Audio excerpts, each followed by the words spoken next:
Good day, everybody. Today on our Hacken webinars, we are going to take a technical deep dive into the frontier of cryptography research and development on-chain. This is powering the next wave of Web3 privacy, dApps, and blockchains, fully homomorphic encryption. My name is Bryn. And I'm head of business strategy at Hacken. And I'm joined today by our professional cryptographer, Reshma, who is going to take us through a deep dive into this new cryptography standard.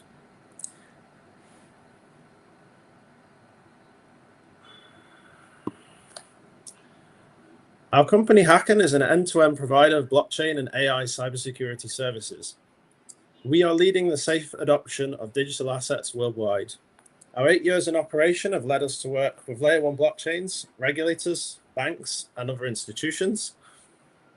Our team is 150 strong, including 60+ engineers and auditors. And we pride ourselves on working at the frontier of blockchain technology, including advanced cryptography. We believe in a defense in depth approach to combining robust pre-deployment security assessments across all areas of the blockchain product tech stack to post-deployment, including bug bounties and real-time automated threat interception via our extractor platform. Whether you're watching on YouTube, LinkedIn, or X, questions can be written in the comments section here, and we will see them, and there'll be time for Q&A at the end. So without further ado, let's get stuck in.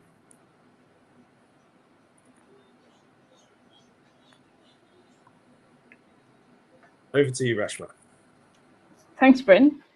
So my name is Reshma Farid. I am a math graduate, and I'm pretty interested in applied cryptography. Can call myself an engineer on that. Previously, I've been a blockchain developer, mainly developing on EVM chains. Recently, I've had the opportunity to conduct audits on ZK, DKG, distributed key generation systems, credential verifications, and change signatures via Hacken. I'm pretty good at some of the ZK frameworks or languages, or DSLs, or how you may call it, like Circom, ArcWorks, GNARG, and ONJS, and more. I have also developed a few ZK libraries, mainly in Circom, and some of the applied cryptography stuff in Solidity. So that's a little about me. And today we're going to dive into a very interesting topic, which is going around on Twitter and a lot of other platforms, which is TFHE. So why do we need TFHE? So before diving into how TFHE works, let's understand why it matters. All right, so let's start with something I call the fundamental cloud computing paradox. So cloud computing, whether it's AWS, Google Cloud, or Azure, you face a choice. You can send your data to the cloud, and you can trust their people, their employees, their cloud provider, their security practices to keep your data safe while you do some compute on it. Or you can encrypt it, and then you face a major problem. You can't compute on encrypted data. So TFHE aims to solve this problem by bringing compute on encrypted data. It also enables privacy-preserving applications, because once you get the magic technology to compute on encrypted data, you can build privacy-preserving applications. And this would expand to multiple industries, such as compliance with data protection regulations like GDPR and more. So there are plentiful use cases of TFHE, and we are going to look at how TFHE works. And I promise I'll keep the math minimal and include some practical examples here.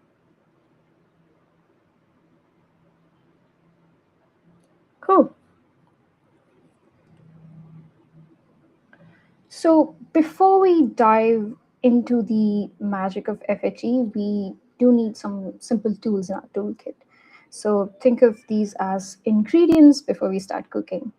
And these are going to be like the building blocks, which are three over here, which is modular arithmetic and prime numbers. Then we have polynomials, and then we've got encryption. So let's start with modular arithmetic. So modular arithmetic is nothing but numbers which wrap around themselves after a certain value. Think of it as clock math.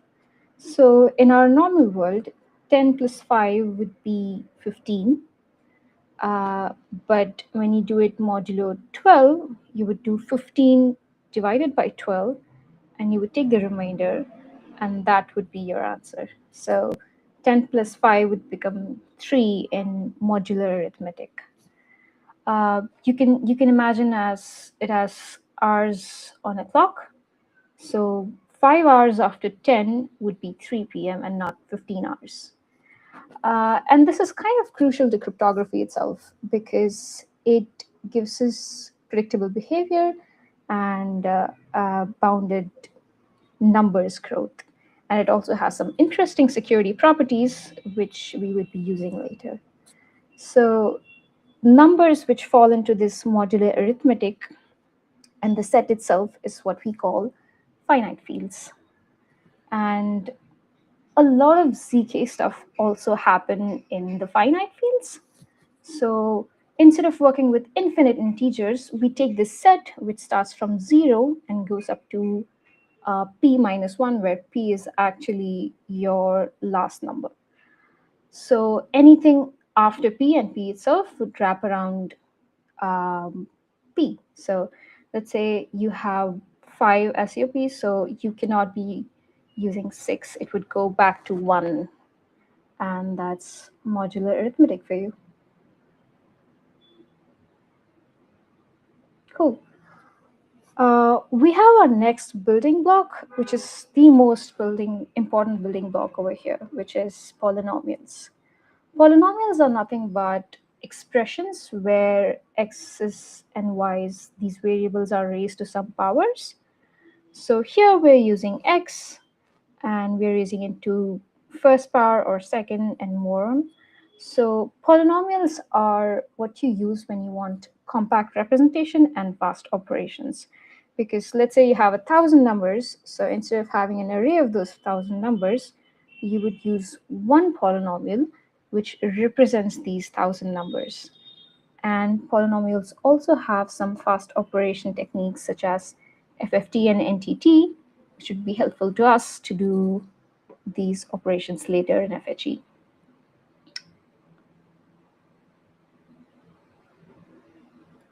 Oh, we did have a look at polynomials, but we are going deep into the math of it and looking at another structure called polynomial rings. So what are polynomial rings?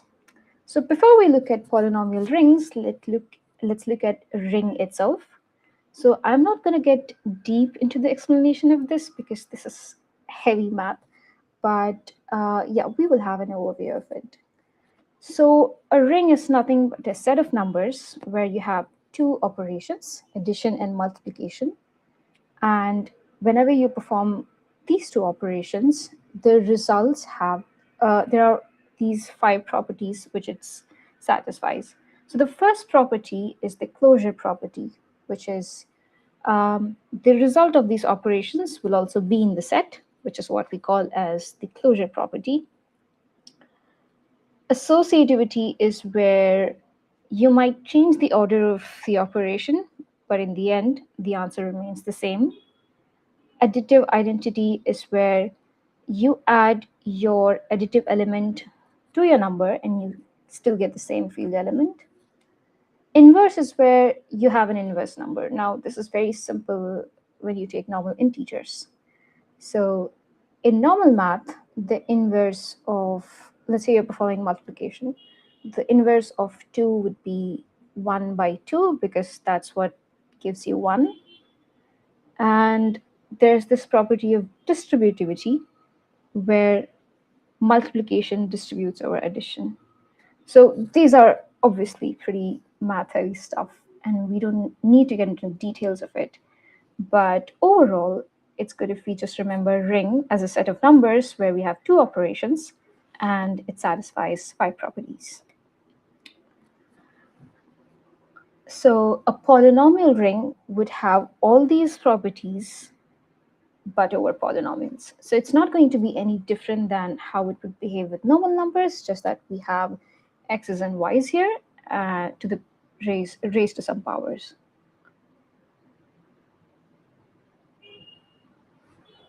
This might sound like a lot of theory for you, so we have a very simple example. What we're going to do here is add two polynomials. We have f of x, which is our polynomial 1, and g of x, which is our polynomial 2. So we are going to add these two polynomials, and when we add it, we get 3x squared plus 4x. So this appears totally normal, and it's like adding two normal numbers. The very next line, we multiply these two polynomials. And when we multiply 3x squared with 2x, we get 6x cubed, and then 16x squared, and so on. So when we multiply, these numbers actually go beyond 5, even when adding. So here our p is 5. So if it goes beyond 5, we would have to divide it and take the remainder, and that would be our coefficient here, which is why 6x cubed becomes just x cubed.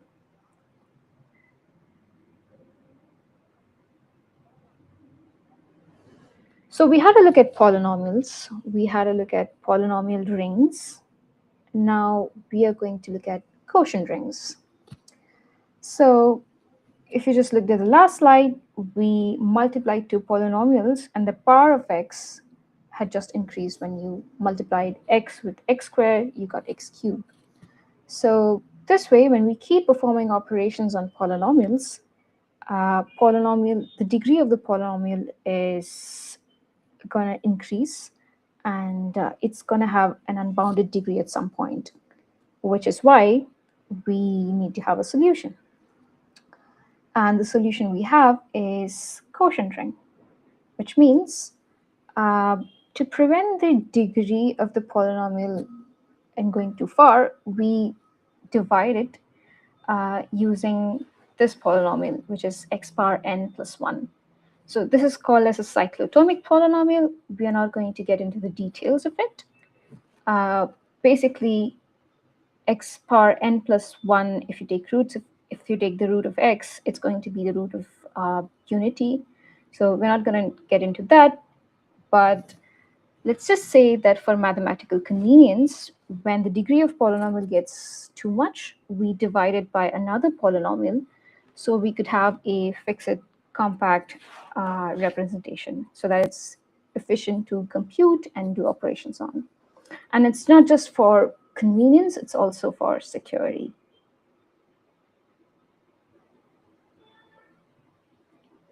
We've got another example. So here we have this polynomial f of x where the degree of polynomial is 5. Now, this is too much. So what we do is we take a polynomial x power 4 plus 1. So what we're going to do is substitute minus 1 wherever x power 4 appears. So we factor the first term, and then we have 2x into x power 4. And in place of x power 4, we substitute minus 1. And now the polynomial is reduced to a power 3 degree 3 polynomial instead of a degree 5 polynomial. So this is how we reduce polynomials from a polynomial of higher degree to a polynomial of low degree. And by the way, all these are toy examples. These are not going to be used in production, and this is just for your understanding. The final building block of TFHE, which we would be going through, is encryption. I'm sure I've used the word multiple times before coming to this slide. Encryption is where you have this plain text. Now here, plain text is hello. You would have to scramble this plain text to make it unrecognizable, to make it a secret. So you basically scramble it using a key. Think of it as a box. You have the secret and you want to put it inside a box and lock it. And only the person who has the key can open the lockbox and then get your secret. So encryption works the same way. You have this plain text, which you scramble it using a key, and the only person to unscramble it would be the person with a key, with the proper key, obviously. So that's encryption for you. Obviously, this is the most basic explanation of encryption. There are higher levels and multiple forms of encryption, and this is the most basic one. So yeah, that's the building blocks. We've just covered modular arithmetic, polynomials, polynomial rings, quotient rings, and then encryption. So that's a lot of math. Now we dive into what we call homomorphism. We'll start with an example over here. So on your right, you see a Python code where we import this library, the Pylia library, to do some operations. So what we do here is encrypt two numbers, 15 and 10, and then we perform addition on these two numbers. So we add encrypted 1 and encrypted 2, and now we've got the encrypted sum. What we try to do is we decrypt the encrypted sum, and we get 25. So this is the most basic example of additive homomorphism you can come across. This was found by Pascal Pylier, and the library is named after him. So what you just looked is additive homomorphism. And you can imagine that multiplicative homomorphism would also exist the same way.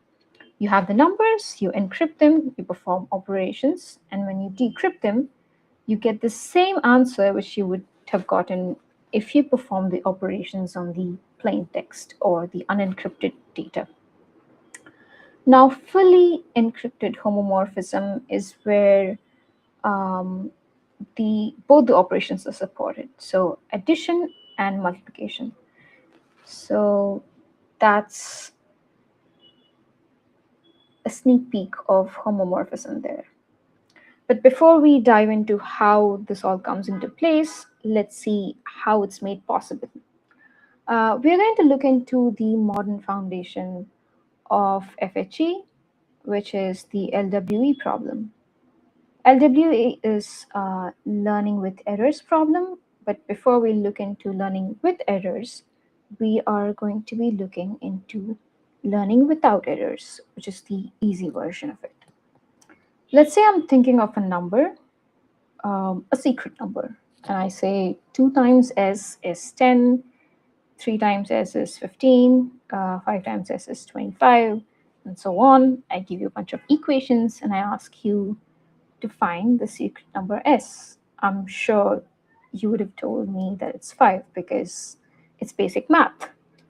Any computer would be able to solve this, even if I give it 1,000 equations. But what if I make a slight change?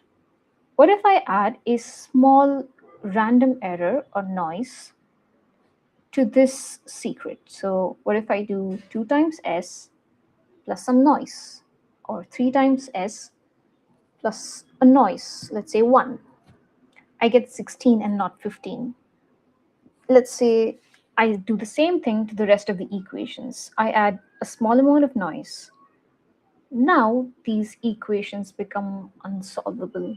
These equations actually become unsolvable even for supercomputers, because with a small amount of noise, we need a lot of statistics and a lot of factorization here to solve it, which is making it really hard. And this problem is what we call learning with errors. And what are we learning here? We're learning the secrets. So when we have errors, learning secrets becomes really hard. And this forms the foundation of modern FHE. Note that we also have non-LWE FHE schemes, but LWE is now usually used in most of these modern FHE schemes.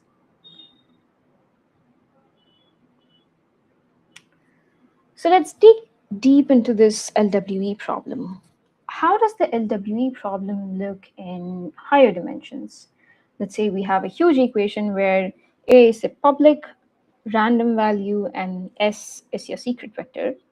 And you have this huge equation and you add a small random noise.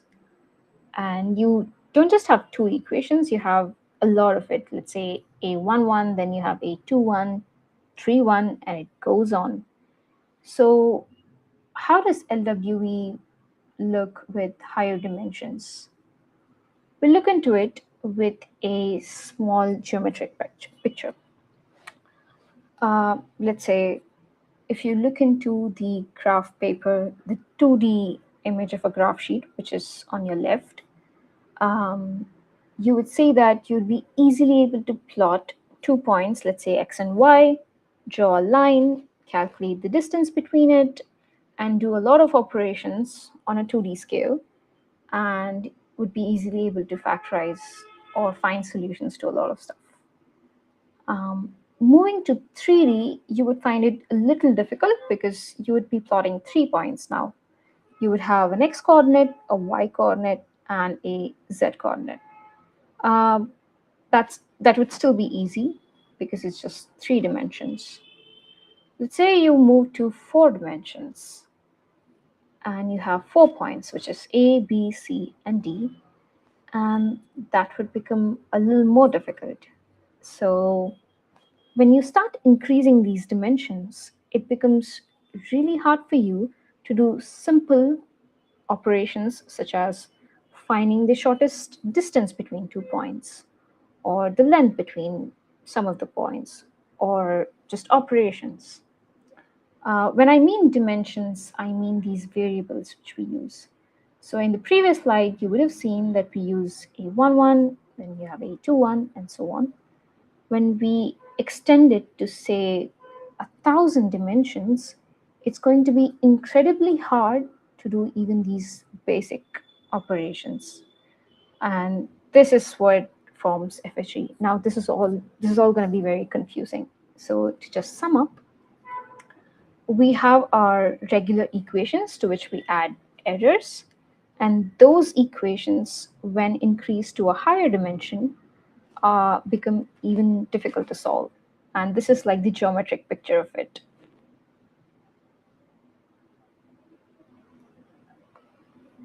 So by extending LWE to higher dimensions, we make it harder to find patterns, and that's what increases our security. And lattices, by lattices, I mean these points you see, the dot points, is what we can call lattices. So lattices have some key properties which are interesting, and they also correspond to operations on encrypted data. So we'll look at the properties of lattices later, but yeah. We have one more slide to cover about LWE. So I'm sure you remember polynomial rings from some of our basic building blocks. If you don't, let me recap that for you. So polynomial rings, we use polynomials to efficiently describe data, to have a compact representation. And with rings, rings are nothing but a set of numbers which support 2 operations and have certain properties. And combine that with polynomials, you have polynomial rings. So in LWE, instead of working with this huge set of data with this array of secrets, we just express these secrets in polynomial form and take advantage of polynomial rings. So we get the same benefits which polynomials have. We have fast polynomial multiplication using FFT and NTTs, the same security guarantees, and the same compact representation. And we also know that no known quantum algorithm breaks the LWE problem, ring LWE problem efficiently. So the takeaway is, instead of working with numbers, we are going to be working with polynomials. Cool. I think we went from numbers to polynomials. So now what? We are going to be facing an interesting problem, which is, let's say you have a message file. To make the equation a bit harder, you add noise to it. So the noise here is going to be 2 if you look at the example on your left. As you do more operations, let's say you add 3 to it, or you add a number 4. The ciphertext actually changes in value. So here, if you look at the example, C1, which is ciphertext 1, adds the message plus noise, which is going to be 5 plus 2, 7. The second ciphertext is C1 multiplied by 4. So it's 7 multiplied by 4, which is 28. Now, as you do this, obviously the message also multiplies, but in the same way, the noise also grows. So the original message, which is 5 multiplied by 4, would give you only 20. But right now, with noise, when it is multiplied by 4, it gives you 28. So here, noise is exactly 8. And as you keep doing more operations, noise also grows. And it leads us to this problem where noise might engulf the message, and we might not be able to decrypt or get the message. So we come up with a solution called bootstrapping to this problem. So what bootstrapping does is it reduces noise. We will not get into the workings of bootstrapping. So let's think of bootstrapping as a black box operation where we give it an equation, we give it the ciphertext with a huge noise, and after bootstrapping, we get a different ciphertext with a relatively small noise. So what this enables is, this enables us to do unlimited computation without worrying about the noise curve problem. And after bootstrapping, obviously, after every step of bootstrapping, the ciphertext would change, but the secret, the basic secret, doesn't.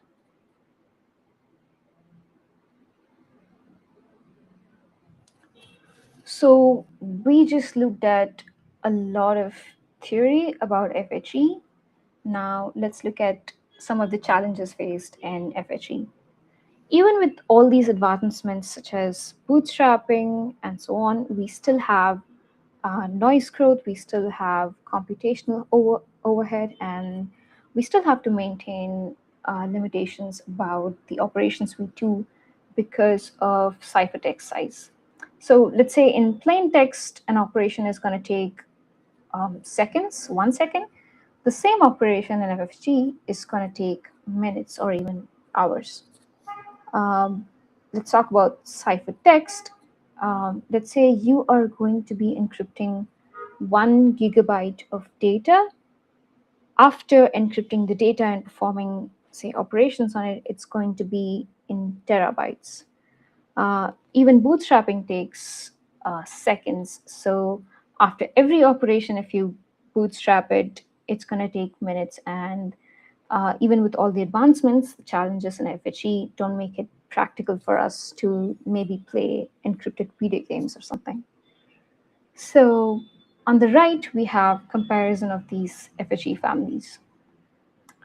So there are multiple FHE families. We have BGB, CKKS, TFHE, and each of these families have some advantages. Some of these libraries are designed to do only a few operations, such as maybe native addition or multiplication, and some of these libraries don't support bootstrapping. So to work with FHE means looking at the disadvantages and advantages of these library and picking the one which suits your use case.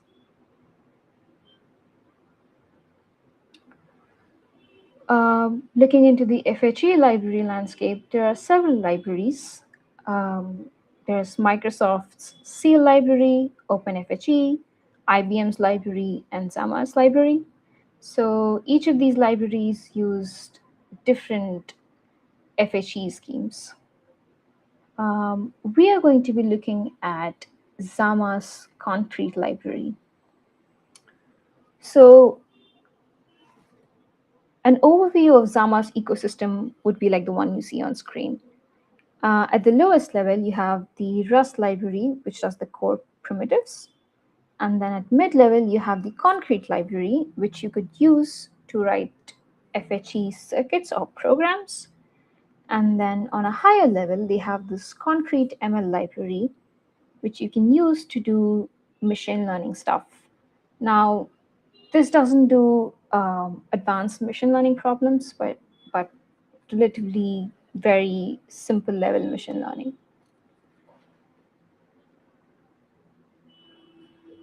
Let's see how concrete works. Now, the diagram you see on the right is taken from Zama's blog. So you see two parties over there. So you see a client and a server. And then you have this FHE program, which you would write using the concrete library. So this program which you write would be deployed on the server. And what would happen first is that the client would ask for certain information, such as parameters or the input data needed or the data types and so and so. And the server responds to these specifications asked by the client. And then what the client does is the client generates three keys. So the three keys here are public key, evaluation key, and secret key. Public key here is used for encryption of your secret data. So then you have the secret key, which you would use for decryption. And then at last, you have these evaluation key, which you would have to send to the server to compute on the encrypted data. After generating these three keys, what the client is going to do is it's going to encrypt the data using public key and send it to the server with evaluation keys. The server, who already has the program because we deployed the program on it, is going to compute on the encrypted data it received. It's going to do all the operations, addition, multiplication, whatever is there in the program, and then it is going to send back the encrypted result. Note that the result is still encrypted, and we would have to decrypt the result using the secret key we have. The client has the secret key. So the server still doesn't have any idea of the plain text. It just knows the logic or the program which got deployed on. So this way, you don't give any data to the server, and you don't have to worry about the data breaches. And this is how concrete works. Some of the interesting use cases for it would be encrypted smart contracts, or encrypted decentralized exchanges, or encrypted machine learning, or any encrypted privacy-preserving apps. So now that we have seen that there are a lot of use cases for FHE programs or circuits, let's write our first program using the concrete library. I'm going to be presenting my VS Code right now.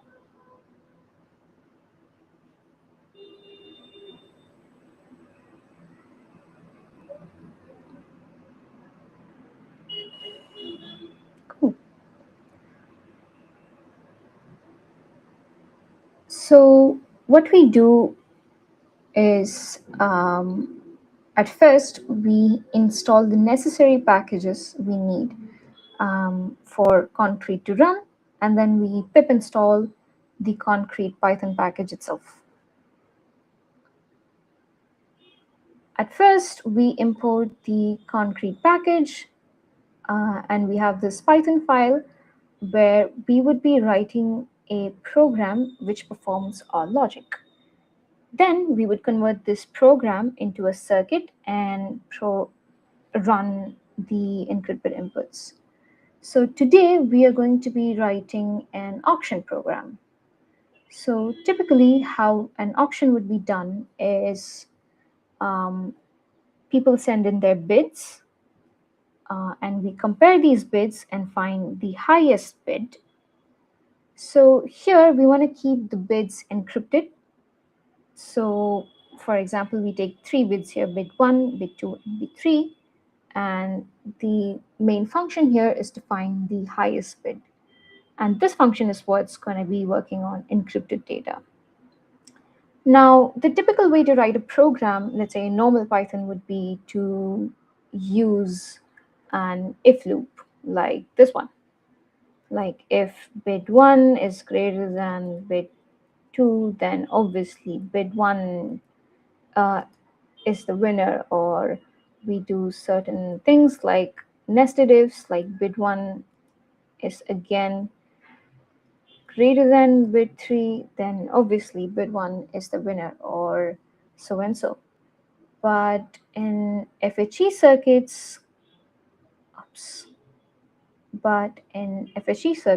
we cannot have native if branching. I'll tell you why. So let's say you put some condition, we have a conditional, and then we have the result like do something, and then we have an else, and then we have do something again. Now, let's say the first conditional takes 10 seconds, and the second action actually takes longer. This way, we actually give away information on which conditional was actually executed. So if an attacker kept measuring the execution time, it would be able to figure out which condition was passed. So this gives away details about the encrypted data, which is one of the reasons why native branching is not supported in Concrete library. Instead, we would have to do some branchless programming. So even if native branching is not supported, a lot of comparison operators are supported in the Concrete library, such as greater than or equal to, and so on. A lot of these arithmetic operations are also supported. So we would be trying to find the highest bid using branchless programming. We would compare these bits, let's say bit 1, bit 2, we would compare bit 1 and bit 3, bit 2 and bit 3, and we would write logic to find the greater bit by multiplying the initial 2 variables, and then we write a final logic to spit out the index of the bidder who is the winner. So if bid 1 is the max bid, it would be 0. If bid 2 is the max bidder, then we would get the winning index as 1. And if bid 3 is the max bidder, then we would get the the winner index as 2. And this is how we would write a concrete program. So after writing a logic, what we do is we compile the function and we specify what encrypted inputs are going to be sent to the compile function. So we are going to define an input range. So an input set here is necessary because it gives an idea of what the inputs and the size of inputs and bits is going to be to the compiler. So it does faster compilation. So we give the input set, and then we compile with the input set, and then we get the circuit. What we do next is we generate the keys. So this is going to be 3 keys. Since this is like a small demo, this is all done in the same file. But for production, there are going to be 2 separate files where the key generation is going to be done by the client. And the program, the compilation and everything is going to be done on the server side. So we generate the keys and we encrypt the data. So we run our circuit on the encrypted data, and then we decrypt the result once we get it. And it is going to be obviously the right result. So we can run the program, but I'm afraid it takes nearly 5 minutes.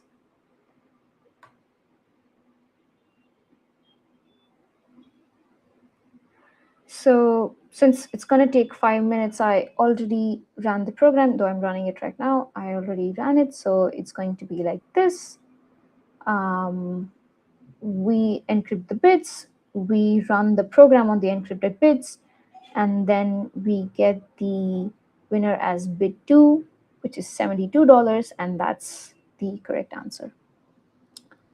So yeah, this is how we write a FHE program using the concrete library. Now we have a few limitations on this. As we just saw, we cannot do native branching on encrypted values. What we can do is do some branching where we know the value during the compile time. So we can check with if statements if an array is of some size, or we can do a fixed loop count, but we cannot do these operations on encrypted data. So some of the common patterns which should be used while using concrete library is these. So these involve like a bunch of branchless programming and sometimes Boolean logic, because it doesn't support loops completely. So yeah, those are the limitations of concrete library. Let's get back to the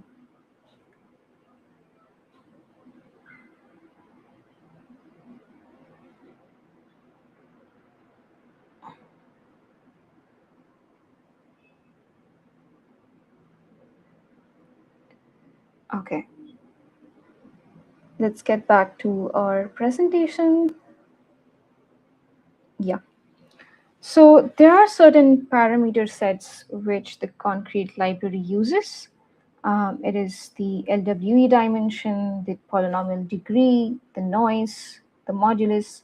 So all of it is actually tried and tested, and the concrete library provides audited parameter sets. So these parameters are chosen based on the security target. So it aims for up to 128 bits of security for normal programs, and for programs which require higher security, it might go up to 256 bits.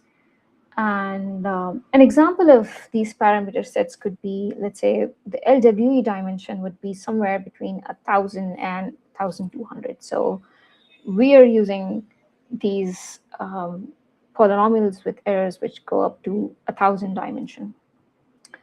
It goes the same for polynomial degree. It's around 500 to 1,000. Noise is obviously very carefully selected, because too little noise can give away the secrets, and too much noise would cause issues when decrypting the encrypted values. Then there's modulus, then there's key switching, decomposition parameters, and bootstrapping parameters, which are carefully chosen. So let's say people want faster compilation and they try to change some of these parameter sets. Let's say try to lower the dimension or the polynomial degree, which might result in faster computation, but it would also result in lowered security. So security bits would go down as you lower the dimension or the polynomial degree.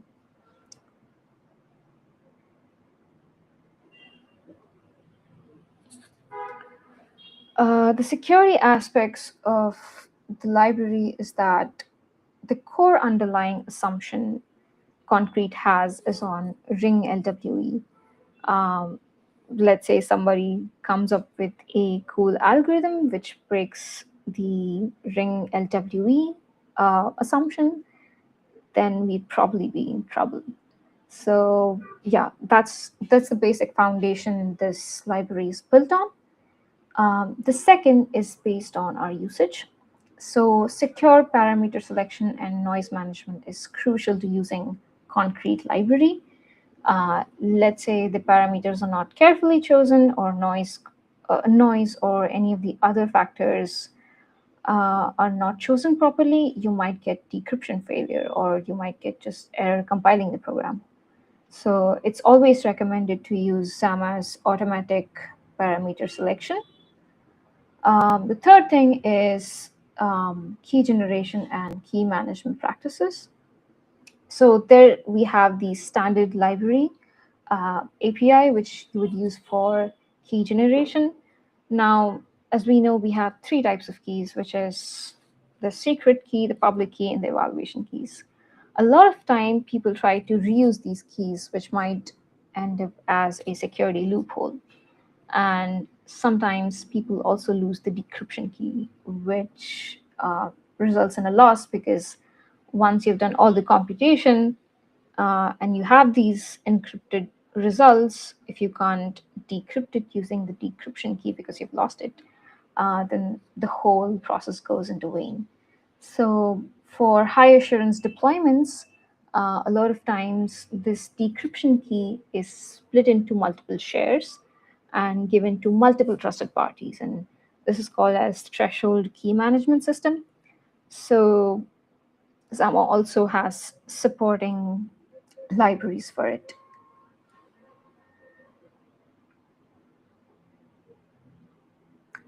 Cool, we've reached the end of the presentation. If I were to recap all that we just went through, we started with the basic building blocks of FHE, which was modular arithmetic, polynomials, and then encryption.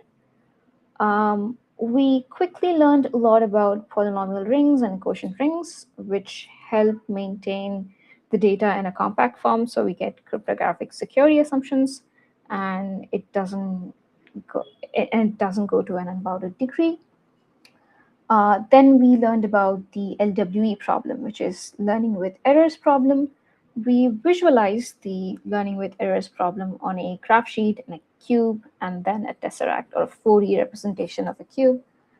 And then we combined the LWE problem with polynomial rings, so we could compute the LWE problem better. We looked into some of the FHE schemes. We looked into FHE libraries.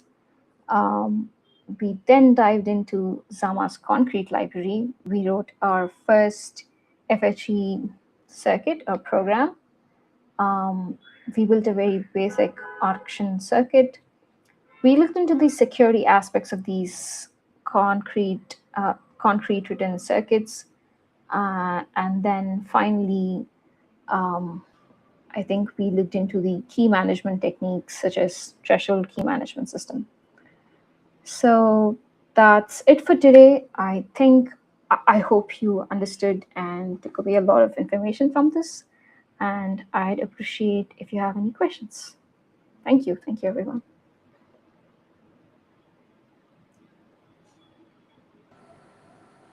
Thank you so much, Reshma, for that deep dive into fully homomorphic encryption and for sharing such valuable insights from the front line of applied cryptography with us.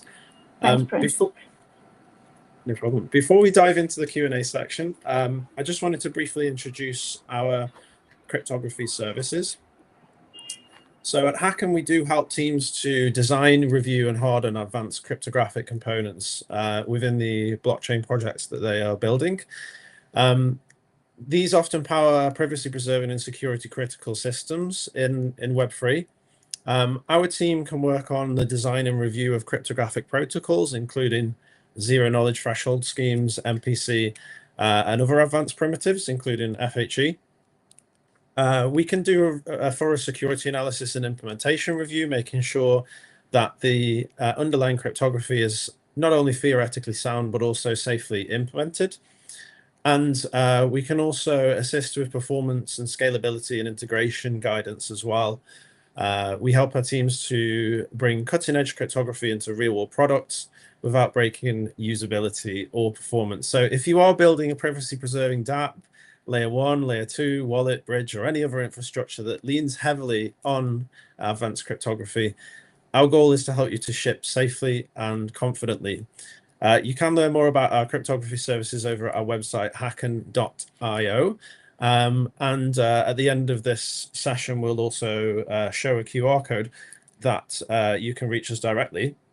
But yeah, now let's open up to a Q&A section. So whether you're watching on YouTube, LinkedIn, or X, you can drop your questions into the comments. We should be able to see them in our little studio here. And we'll be able to address as many as we can over the next couple of minutes. Can see already some comments, some nice comments coming in from LinkedIn, from Ashish, who says, amazing webinar. Jamie Milne, who says, hello world. Huton, who says, good for all. And Sunny, who says, thank you. Please do write your questions into the chat if you have any. I have a couple that have come in over the course of the session, Reshma, so I'll just ask these for you. What are the most promising real-world applications of FHE that you see emerging in the next 3 to 5 years, especially within blockchain? Oh, that's a killer question. So I do see that we would be having encrypted smart contracts sometime soon.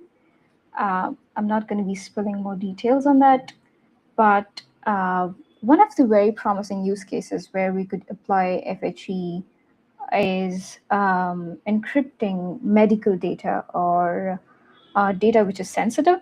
So it could be your personal data, or it could be the data which we use on cloud. It could be our medical documents. And yeah, there's a lot of stuff which we could do, or financial data. Or we could have encrypted trading or encrypted trading bots. So yeah, there's a lot of scope for it. Now, there is a large computational overhead with FHE, specifically in smart contracts. What types of operations or computations, in your opinion, are best suited for using FHE today, and which are still too resource intensive, would you say? Anything which is simple as of now. So we do have libraries which can do computations, but it's going to take hours and months. So any computation which is fairly simple can be done on FHE right now. So we cannot actually run like a RAG model or a very advanced model. We can try for like small CNNs or just fairly small statistical algorithms. So yeah, we can aim for that. Got it. You mentioned throughout the session this problem of noise growing too large. So what are the security implications if that noise inside an FHE scheme does grow too large? What happens then to the encrypted data? If the noise grows too large, it would actually engulf the original message, and you won't be able to decrypt the message, because then the message would be lost because the noise is too huge. So we would have to curb the noise growth, so we keep the original message, the ciphertext, intact, the original message, the secret, intact. So if the noise grows, you're probably going to be having errors when decrypting the encrypted text. Yeah. And performing operations. Yeah. Got it. It sounds like all the memleak issues that happen on my MacBook from day to day. How does FHE compare to the other privacy enhancing technologies like zero knowledge proofs, ZKPs, or multi-party computation, MPC, that have been applied to blockchain layer ones in terms of use cases and performance security guarantees? I would say they can all work together, and they would work together better because we are seeing these emerging technologies which use FHE and ZK, or FHE and MPC. So they are different categories. Actually, they're not the same thing. They do aim to solve the same problem of privacy. So ZK is where you prove that you know something without actually revealing the something. So, but in FHE, you actually perform computations on something which you don't want to reveal. So yeah, each of these technologies which we just mentioned, multi-party computation, ZK and FHE and TEEs, perform different operations. So yeah, it actually depends on the use case and how you use it. So there are scenarios where they will complement each other, actually. Oh, yeah, they could complement each other actually, because we're now seeing like technology where FHE would be used with MPC. If you just go back a few slides, we saw that to safely have the decryption key, we split it into multiple chunks. Yeah, the one before that. No, not this one.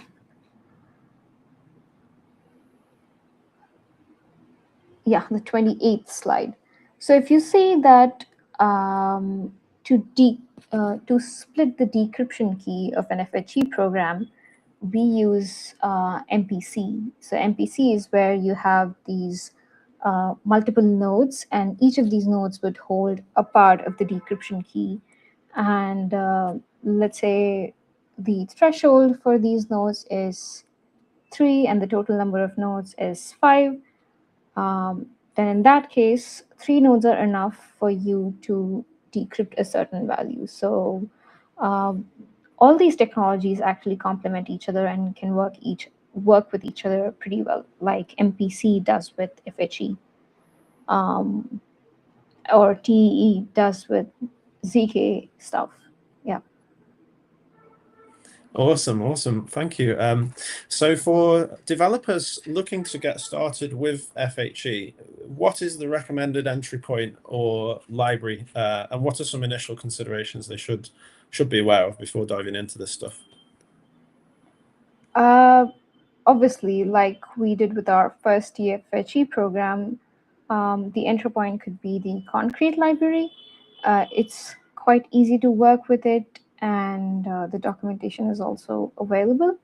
Then we have the concrete ML library, using which you'd be able to do a few more ML operations. But other than that, we do have some other libraries from Microsoft and IBM. So once you get quite quite experienced with all these libraries, you might choose a specific library based on your use case and based on the upsides of that particular library. So yeah, there's a number of libraries. Fantastic stuff. I think that's it for the questions I can see. Yes, I believe it is. So yes, thank you ever so much, Reshma, for this wonderful deep dive into FHE on chain. We're looking forward to have you back and to speak more about this stuff in depth as this technology develops. And thank you also to our wonderful marketing team who put all these slides together and schedule this session. Again, if anyone wants to dive a little bit deeper into this stuff with our team, with Reshma and the cryptography team here at Hacken, you can reach us via the link here at the side of the screen. That will take you through to my contacts, and I'll link you to the right person within Hacken.